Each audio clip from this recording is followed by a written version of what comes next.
Good morning টিভি9 বাংলায় আপনাদের প্রত্যেককে স্বাগত। লিমা রয়েছে আপনাদের সঙ্গে সকাল থেকে সমস্ত গুরুত্বপূর্ণ খবরের নজর। আর এই মুহূর্তে বড় খবর, আইপ্যাকের ডিরেক্টর ঋষিরাজ সিংকে তলব এবং ইডি তলব করেছে। আজকে দিল্লিতে হাজিরার নির্দেশ দেওয়া হয়েছে ঋষিরাজ সিংকে, এমনটাই খবর ইডি সূত্রে। তিনি এবার বিষয়টা হচ্ছে ঋষিরাজ সিং তিনি কি যাবেন, এখনো এই বিষয়ে কি তথ্য সামনে এসছে, সব ডিটেল সরাসরি সুমন মহাপাত্র আমাদের প্রতিনিধি থেকে জানবো। সুমন। দেখো লিমা, আইপ্যাকের তিনজন ডিরেক্টর ভিনেশ চান্দেল, ঋষিরাজ সিং এবং প্রতীক জৈন। তুমি জানো প্রতীক জৈন কলকাতায় মূলত তৃণমূলের সঙ্গে কাজ করেন। ভিনেশ চান্দেল এবং ঋষিরাজ সিং অন্যরা রয়েছেন। এখন আইপ্যাক মূলত দুটো দলের সাথে কাজ করছে, একটা তৃণমূল কংগ্রেস আর একটা হচ্ছে ডিএমকে, স্টালিনের পার্টি। এবার দেখা যাচ্ছে যে এই ইডি এর আগে তুমি দেখেছো ওই হাওয়ালা কালেকশন কোল স্ক্যামে অর্থাৎ কয়লা কেলেঙ্কারিতে ইতিমধ্যে ভিনেশ চান্দেলকে জিজ্ঞাসাবাদের পর গ্রেপ্তার করেছে। প্রতীক জৈনের বাড়িতে তল্লাশি হয়েছে, আইপ্যাকের অফিসে তল্লাশি হয়েছে। খাস কলকাতার ঘটনা তোমাকে বলছি। এবার দিল্লি দপ্তরে ডেকে পাঠানো হয়েছে ঋষিরাজ সিংকে, তাকেও জিজ্ঞাসা করা হবে মূলত কয়লা কেলেঙ্কারিতে হাওয়ালার যে সংযোগ পাওয়া গিয়েছে তার সম্পর্কে তিনি কি জানেন, সত্যি কি কোল স্ক্যামে আইপ্যাক জড়িয়ে রয়েছে।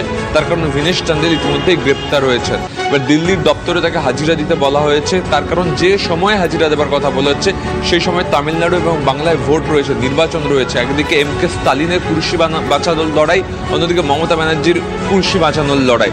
সেই জায়গায় ঋষিরাজ সিংকে আজকে তলব করা খুবই তাৎপর্যপূর্ণ। ঋষিরাজ সিং আদৌ কি ইডি দপ্তরে যাবেন তা নিয়ে সংশয় রয়েছে, তবে অনেকে বলছেন যে ঋষিরাজ সিং গেলেও যেতে পারেন, আবার একটা ভিন্ন মত রয়েছে।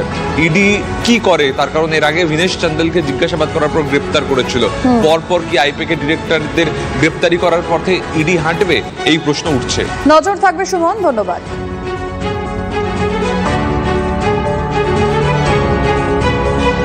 অবশ্যই আজকে আমাদের দিল্লির দিকে নজর থাকবে, তার কারণ এই মুহূর্তে যেটা সুমন বলছিল যে একটা সংশয় রয়েছে যে ঋষিরাজ সিং তিনি যে ইডি তলব করেছে তাকে তিনি যাবেন কি যাবেন না। অবশ্যই একটা সম্ভাবনার দিক দেখা যাচ্ছে তিনি যেতে পারেন, আবার শেষ পর্যন্ত যাবেন কিনা সেটাও একটা দেখা।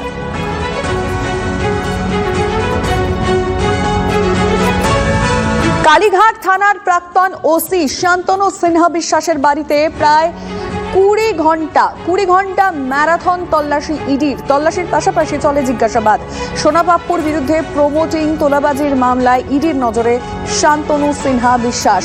বর্তমানে কলকাতা পুলিশের ডিসি পদে থাকা শান্তনুর দুটি ঠিকানায় গতকাল ভোরে হানা দিয়েছিল কেন্দ্রীয় এজেন্সি। ফর্ন রোডে শান্তনুর ফ্ল্যাট ও ভাড়া দেওয়া বাড়িতে তল্লাশি চালান ইডি আধিকারিকরা। আর ওই বাড়িতে রয়েছে উৎকর্ষ বাংলা কেন্দ্রের সেন্টার। এর আগে কয়লা কেলেঙ্কারির তদন্তে শান্তনুকে তলব করেছে ইডি। তলবকে চ্যালেঞ্জ করে হাইকোর্টের দ্বারস্থ হয়েছিলেন শান্তনু। আর ওই মামলার শুনানি হবে 21শে এপ্রিল। মেডিকেলে এনআরআই কোটায় ভর্তি নিয়ে দুর্নীতির একটি মামলাতেও সম্প্রতি শান্তনুকে তলব করে ইডি। এবার একেবারে তার বাড়িতে তল্লাশি।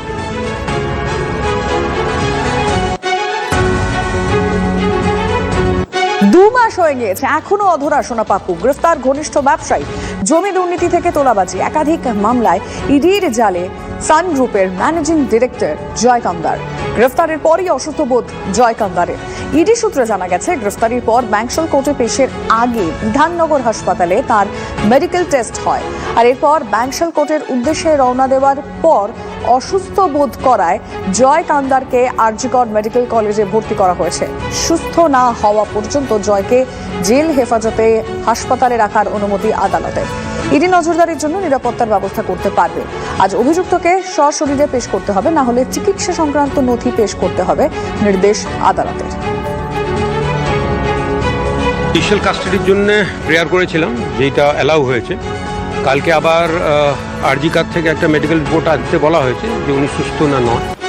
আসলে ওনাকে আমরা কাস্টাডিতে নিতে চাইছিলাম, তখন কিন্তু উনি অসুস্থ হয়ে যান। তার জন্য উনি এখন আরজিকার হসপিটালে আছেন। আমরা চেয়েছিলাম যে জুডিশিয়াল কাস্টাডি এবং আমাদের মানে দেখাশোনা থাকা, আমাদের কাস্টাডি জুডিশিয়াল কাস্টাডি, কিন্তু আমাদের লোকজন ওইখানে থাকবে, সিআরপিএফ থাকবে। ওই দুটো প্রেয়ারই অ্যালাউ হয়েছে। কালকে আবার আরজিকার থেকে রিপোর্ট আসবে, তারপর দেখা যাবে। আমরা চেয়েছিলাম সিকিউরিটি, এই জন্যে চেয়েছিলাম যে যেহেতু ওনাকে আমরা কাস্টাডিতে নিতে চেয়েছি, এখন যেন কোনোভাবে কিছু ট্যাম্পার হয় বা কিছু হয়, এই জন্য আমরা নিজেদের নিগরানিতে রাখতে চাইছি।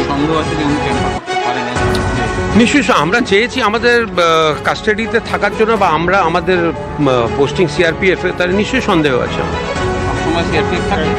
বলেছেন তো, আমরা ওনাকে কোনোভাবে ডিস্টার্ব না করতে বলা হয়েছে, যেহেতু উনি অসুস্থ, কিন্তু বাইরে থাকবো আর আমরা মানে দেখতে থাকবো, স্ট্রিক্ট ভিজিলেন্স রাখবো। ওকে যাতে হসপিটালে ইডির দুজন রিপ্রেজেন্টেটিভ আন্ডারে এতে রাখে, সেইটা পেয়ার করেছে। আমরা সেটাকে, ওরা বলেছিল যে একদম মানে অভিযুক্তের পাশেই থাকবে, আমরা সেটাকে তার অপোজ করে বলেছিলাম যে এটা অন্তত গেটের বাইরে থাকুক, কারণ তার সঙ্গে যদি থাকে তার মেন্টাল একটা হ্যারাসমেন্ট হতে পারে। তাই জন্য কোর্ট সেটা মহামান্য আদালত অ্যালাউ করেছে এবং যতদিন না ফিট থাকবে অভিযুক্ত হসপিটালেই ভর্তি থাকবে। মেডিকেল রিপোর্ট এর জন্য মেডিকেল রিপোর্টও জমা দিতে বলেছে কালকে। অ্যাকশনে কেন্দ্রীয় এজেন্সি, বিজেপিকে নিশানা মমতা, সব রেকর্ড করে রাখছি, ছেড়ে কথা বলবো না।